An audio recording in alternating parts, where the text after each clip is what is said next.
Hi everyone, Stepan here. I'm going to continue covering the games from the Amateur Chess Championship, which finished about 10 days ago. So in round 1, I lost the game in 20 moves. I was losing on move 10, so you can imagine I wasn't feeling too well after the game. But when the pairings got out for next day, I decided to play aggressively and do my best to, well, win the game. I didn't want an equal position.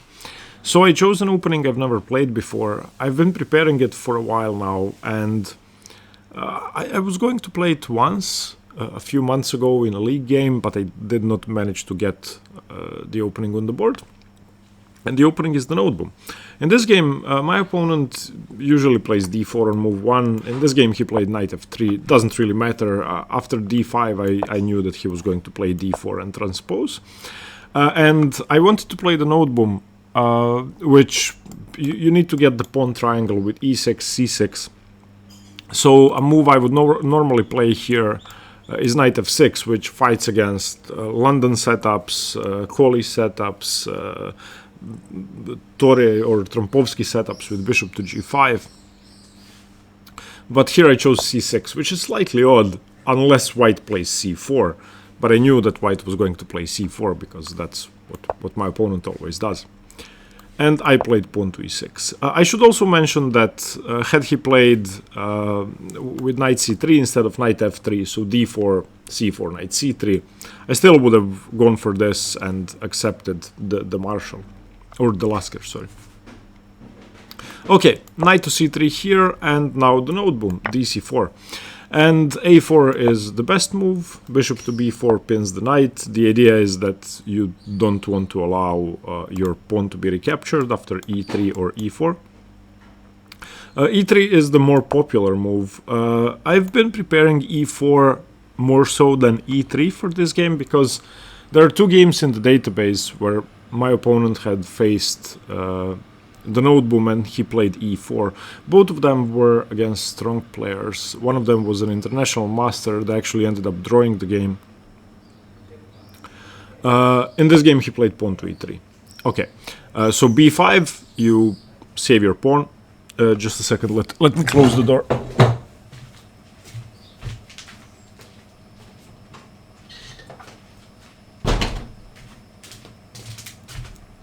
Sorry about that. We have some cats, or my parents started feeding some cats, and now they were talking to the cats. Okay, so in this position there are normal moves, and then there are weird moves. So bishop to d2 is the only move I was looking at seriously, because it's the best move. The idea behind bishop to d2 is to put pressure on the b5 pawn. So now you play a5. And when they take, you have to take the knight in order to save the pawn. So bishop c3, and now you take cb5. And after b3, once you play bishop to b7, this position happens. This is the Noteboom. And this is where the games usually start, if both players know the theory. Okay, but my opponent decided to play the move knight e5. And the funny thing is that we were... So the tournament was played in a hotel just outside of Zagreb, so you couldn't really go on foot. I couldn't really bike there, because there's a part of the road where there's, well, nowhere for people to walk or bike. It's just for cars, so we had to drive. And Vlatko, my friend who drove us every day, he asks me in the car, okay, what are you going to play? I said, I'm going to play the Noteboom if I can. He said, did you look at the lines with knight e5? And I said, no, I didn't. I mean, I know them, but I didn't really look at them. He said, well, there are some tricky lines with queen f3, blah, blah, blah. I remember reading that from a book. And he plays the Noteboom whenever he can. He likes the Noteboom, so he knows these lines. What I knew is that, and I told him that in the car, if they go knight e5, you go knight f6. And basically, what you want to do is develop your pieces, and if you can, get your queen to d5 to prevent any queen f3 ideas. The basic threat is takes, and queen f3 in an opportune moment, attacking your rook, which you cannot defend. It doesn't work now, the theoretical move here is bishop to d2. I still knew that. And you play bishop to b7, and now there are no threats. Because if they take, again, you take on c3, takes on c3, takes here, b3, and a5, and we get the same type of position. So takes. And again, we are transposing to a normal node boom. For some reason, there's a knight on e5 and the knight on f6. But after knight f6, my opponent took straight away and played queen f3, and this simply doesn't work. This is now clear compensation for black. I played queen d5. Obviously, white has no threats. I'm just developing my pieces to perfect squares, and I'm a clean, protected pawn up on c4. Bishop e2, and now again, bishop to b7. I think he should have an extra pawn to justify for my great pieces. The only thing is I'm going to have to give up my dark squared bishop. That's the downside. So he castles, I have to take on c3. Now my queen is actually hanging. bc3, take the queen. And in this position he took with the g-pawn, which I did not use. You can pause the video here. I actually played extremely quickly at this point. This is move 13. I could have won the game straight away, I think. You can pause the video, find the best move here.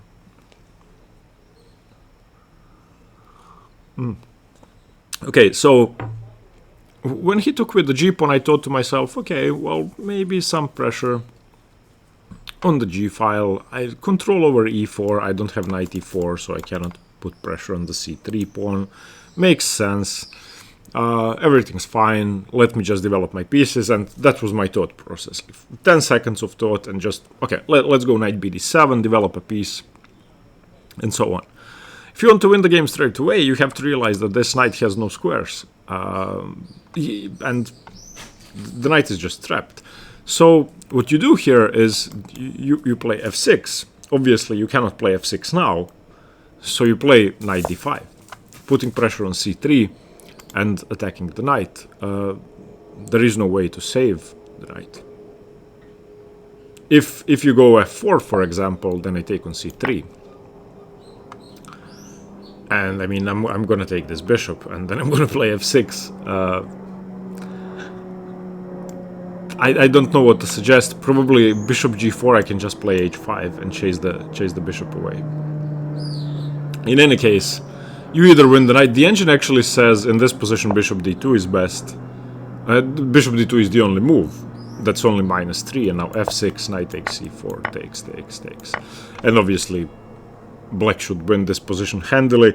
Not only is black a piece up, black has a protected passed pawn on the a file, which may seem like it's easy to stop, but isn't really easy to stop, because I can support it with all of my pieces, and the rook is already perfectly placed. So yeah, that's what I should have done. It didn't even cross my mind. I played knight bd7, thinking if I trade pieces, get my king to the center, play a5, I mean, I should have a great position. And obviously I have a 3-1 pawn majority on the queen side. The move I have to look at every turn is a5. And here's where I started playing sort of poorly. My opponent played e4, which has to be correct. And now, if you're playing a blitz game or a bullet game, you play a5. Of course you play a5. Here was my issue. I go a5, he goes, for example, rook d1. He has to play d5. And if I go e5, then after f4, this diagonal becomes critical and my dark squares are weak. For example, let's play a stupid move and here and here. And they go f4, for example, clearing way for the bishop and getting this diagonal for the other bishop. I thought I could lose this game easily. Not f4 immediately, blundering the e4 pawn, but you get the idea. This bishop is going to be great, and as soon as this one opens, I don't have an advantage. Okay, so after rook to d1, if I'd played a5, I would have continued with something like bishop c6. And now, for example, bishop to f4, and how do I make progress without losing this pawn? I couldn't see a way to organize my pieces. Then I looked at this position with the engine, and the engine actually says a4 is the way to go. And I don't know about this. I don't know how strong you have to be to to seriously consider a4, but in my mind, if I play a4 here, my opponent is going to do his best to put his bishop on b4, and I'm never going to create a passed pawn, or I'm never going to get my a passed pawn moving forward, because there's a perfect blockade on the dark squares. And then I start thinking about, okay, how can I get my knight to lift the blockade? For example, get my knight to a6, and then all my opponent has to do is put a rook on b1, so that when knight b4 happens, you can go rook b4, and again the pawn isn't moving. Of course, that isn't true, and the engine sees a way to lift the blockade and all that, but a4 never crossed my mind. So coming back to this position, I didn't play a5, even though is the best move, because I couldn't see a way to make progress. And if you play a5 too soon in positions like this, then you could lose your pawn, one of your pawns.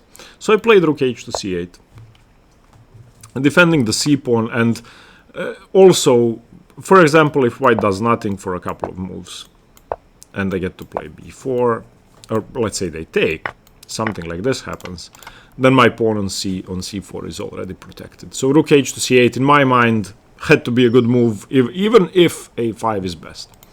Okay, bishop e3 played, and now I played a6, which I should mention, the engine still says this is -2 for me after a6, so it's not a bad move, but again, a5.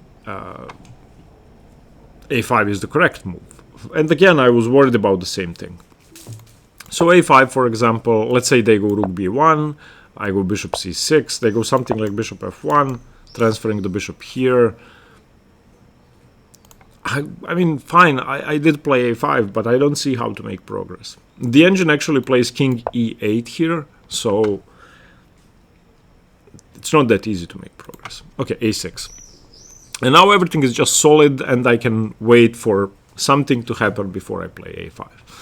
Now, here's the issue. After rook f to d1, my opponent's plan is actually clearer than mine, which isn't good if you have a 3-1 pawn majority and you can just push your pawns. When your opponent has a clearer plan, which in this position is to play d5, I start getting anxious. So I played king e8 in anticipation of d5, and after bishop f1 I played king f8. The reason I played king f8 is because in some positions after bishop h3 and d5 I could get my rook trapped. For example, the bishop gets to h3, they play d5, okay, I have to move my rook because on d5 my e-pawn is pinned. They play d5, I take, and now I have the e8 square for my rook, and my rook is not completely trapped. So that was the idea. I wanted to clear the way for my rook to get to e8, and also put pressure on the bishop and on the e file. So bishop f4 played, king to g8. This is just a completely safe move. Bishop h3 and now rook e8. And now if d5 does come, I can safely take, and there is no trapping my bishop. Everything is safe. He played bishop to d6. I played bishop to c8, again playing against d5. If I thought if I do something stupid, maybe something like this could happen. I wasn't sure about this. I mean, here I'm not losing my rook because I can attack the bishop, but I didn't like this. I definitely didn't like this. So I decided to play bishop to c8. I don't see what my bishop is doing here anyway. Since I cannot prevent d5, I might as well challenge this bishop over here. He played rook e1, I played h6, and he played f4. So after f4, my bishop actually does make sense on b7 again, because the diagonal has been weakened. And there's one more thing. I actually could start putting pressure on the bishop on d6 with the idea of playing knight h5. So I ended up playing bishop d7, which I don't think is bad. I could have also played something like bishop to b7, and let's just say he does nothing for a move, and I go rook d8. Something like this happens, and the bishop drops back. And now I could consider knight h5, where white has to play f5. I take, takes. And once the position clarifies, and I go f6, I thought this is a great position for me. My knight always has the d5 square, the c3 pawn is always weak. Not to mention that, for example, if white does nothing, let's just do a couple of nothing moves. I can finally consider playing b4, sacrificing a pawn, because if they take, then just c3. And this has to be a huge position for me. I mean, seems really nice. Okay, so that was my thinking process after f4. I played bishop d7, which seemed safer, still keeping an eye out on d5. Same ideas in mind, though. Bishop to g2, bishop to c6. Again, challenging the bishop, and now thinking about rook to d8 ideas. And here, my opponent should have played rook a5. This is actually an engine idea, which I didn't even consider. I always thought he should blockade with the bishop, but rook a5 makes a lot of sense. And let's say I go rook d8, chasing the bishop drops back to b4, knight h5, f5, takes. Again, this same idea seems to work, so I hope I would have done this, because I saw the knight h5 idea. Okay, but my opponent played bishop e5. I played knight d7, and I wanted to get my knight to a4 to put pressure on c3, and I thought about playing a5 now. So bishop d6, knight b6 played, bishop c7, knight a4. He played rook e3, defending the pawn, and there are two moves here. After the game, I was really irritated for a couple of days for, in my mind, choosing the wrong one. Okay, let me tell you what the moves are. Not that either of them is the best move, absolutely, but I thought they were the only two candidate moves. Let me actually see what the engine says.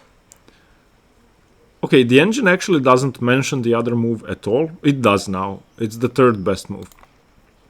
Okay, so a5 seemingly is the best move. Lifting, making sure you lift the blockade before it happens. Because if white plays bishop a5 now, your knight doesn't have a square. But I did that voluntarily. I played rook ac8, hoping he would play bishop a5, because now this bishop is out of play. That was my reasoning. It's not on this diagonal anymore. And now it's much harder for white to do anything. Black is still better, but now it's really hard for me to do anything. So I should have played a5, and let's say d5 happens, and bishop to d7, d6, bishop e6. Now I can get these pawns rolling forward. I will have to do something about my bishop and be careful about my rook, but my advantage is significant. After rook ac8, not that significant. Bishop d7, rook a2, f6. I have to be careful about bishop h5, so king f7, rook d2 g6, h4 h5, king f1 king g8, a bit of shuffling, and finally d5. If d5 doesn't happen, I don't know what's going to happen.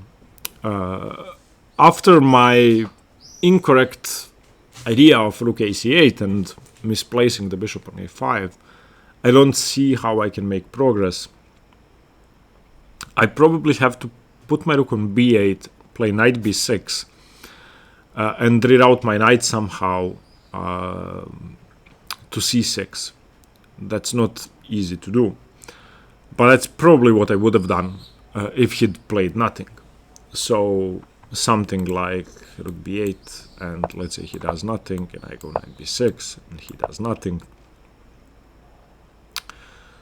How can I do this quickest? Let's say like this. I mean, it's a ton of moves, but I don't see what he does about it. And if he's shuffling, then I'm shuffling. And this would be the ideal setup. Well, rook back on b8, bishop on d7. That's what I would have gone for to lift the blockade. But yeah, d5 did happen. And I thought d5 was simply impossible. I thought it loses by force.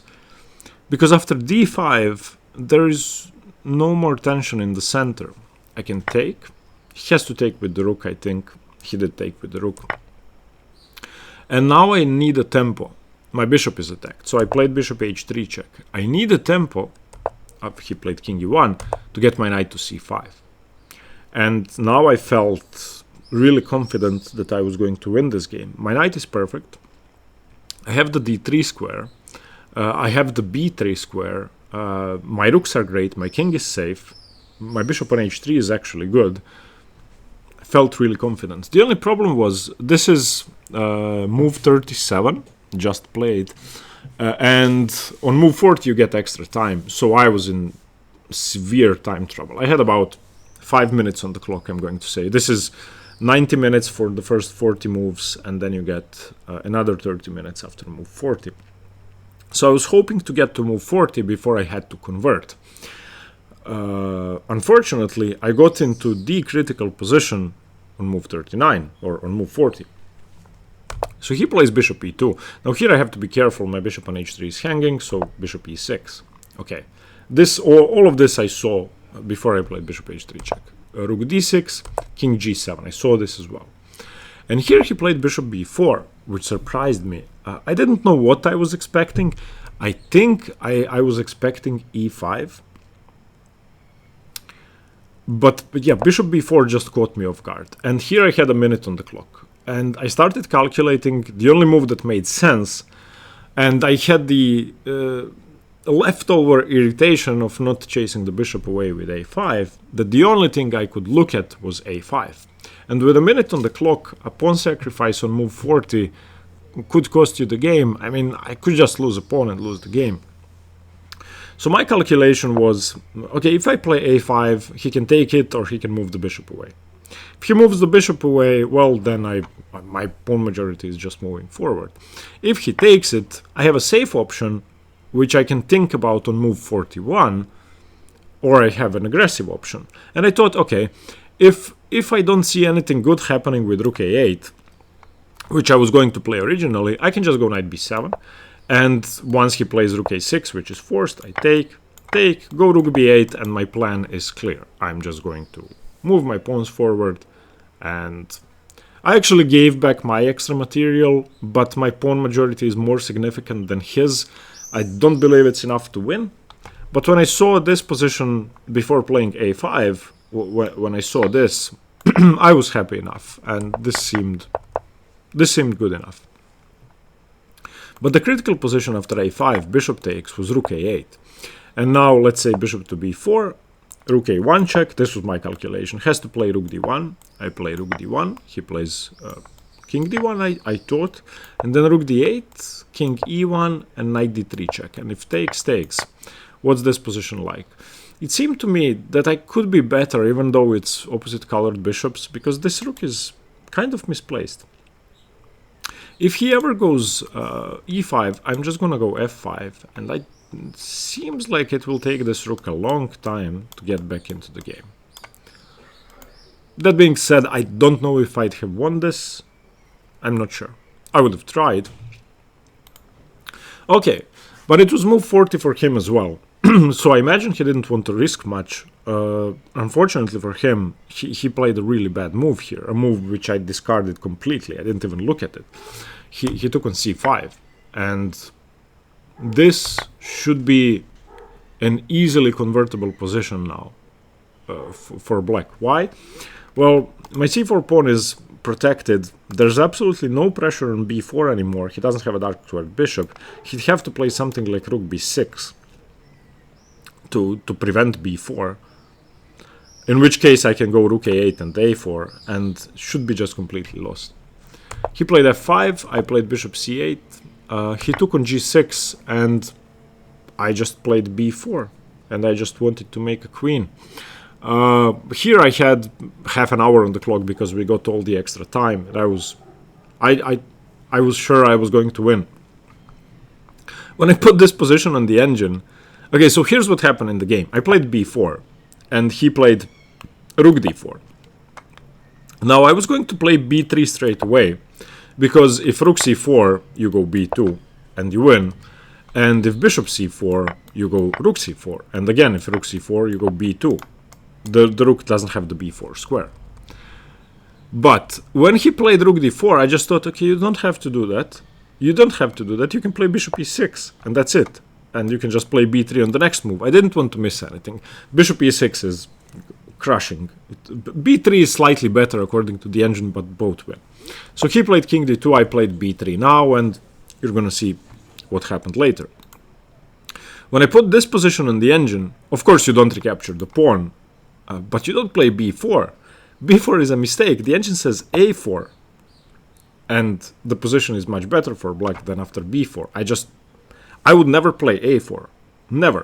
And this is the engine line. King d2, a3, king c2, rook ce5. In a position where you have a passed pawn on a3, you're going to be putting pressure on e4.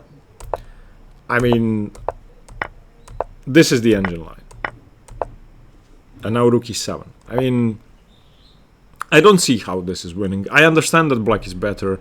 I want to be black. I'm sure black could win this, but I don't see a clear way to win. This is the engine best line. Okay, I played b4, which is also good. Rook d4, bishop e6. Yeah, now the engine actually says this is much better than the line after a4. Wait, let's turn on the engine here again. Yeah, it says a4 here, but then it changes its mind when it sees the line I played. I don't know. I mean, a4 just seems very unnatural to me. Doesn't make any sense. I never would have played a4. So b4 takes. Okay, b3. And in this position, he played f4, which makes no sense. I think it makes no sense. I think he should have tried something like rook d6 and getting behind the pawns. This is the move I was looking at, and I was going to play rook c8 to make sure I can meet any rook move with a rook move and just continue pushing my pawns. And I think black still wins easily. After f4, I just went a4. He played f5.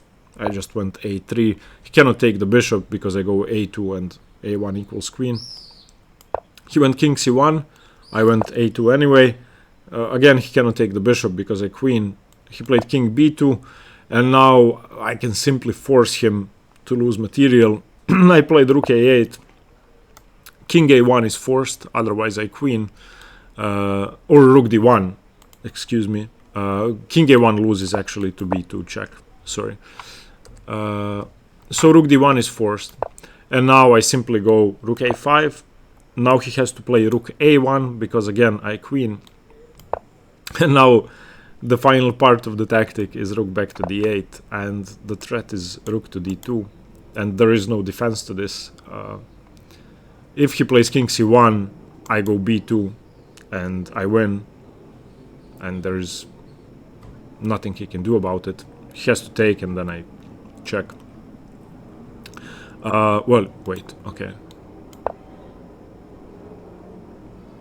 I thought I could play... Okay. Maybe I would have messed it up in the game. I didn't actually look at this position after the game. I became unsure about b2. Okay, I hope I wouldn't have played it. Yeah, okay, no, okay, I have to go here. Okay, in my mind, during the game, if he goes king c1, I just go b2, and this happens. But nothing happens here. White is actually better here. It's just stupid. Okay, I hope I would have seen this. Okay. Yeah. Okay. Yeah, okay, sorry about this. In the game, he played bishop to d3 after a long think. I actually played rook d8 and went away from the board. I just thought there was no defense. Wait, okay, so here and here. Yeah, okay. Yeah, I would have seen rook b5. Okay, he played bishop to d3, trying to prevent rook to d2. And I just took the bishop.